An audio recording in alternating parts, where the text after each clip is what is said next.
take this child and bring him up for me. इस बच्चे को ले और मेरे लिए इसको पालन पोषण कर. Just imagine, just think, God is telling this same thing to all of us.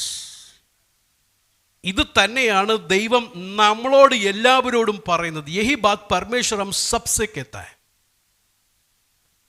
I am giving you a child. Take this child and bring up for me.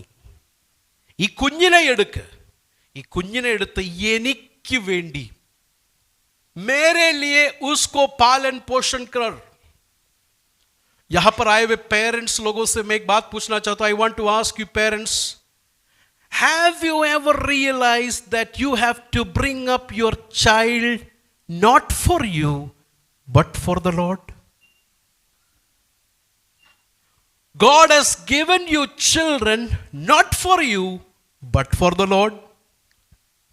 ഇവിടെ ഇരിക്കുന്ന പേരൻസിനോട് എനിക്ക് ചോദിക്കാനുള്ളത് വിനയമായി, നമുക്ക് കർത്താവ് തന്ന കുഞ്ഞുങ്ങൾ നമുക്ക് വേണ്ടിയല്ല, കർത്താവിന് വേണ്ടി ഒരുക്കാൻ അത്രേ നമ്മുടെ കയ്യിൽ കുഞ്ഞുങ്ങൾ തന്നത് എന്നുള്ള ബോധ്യം നമുക്കുണ്ടോ?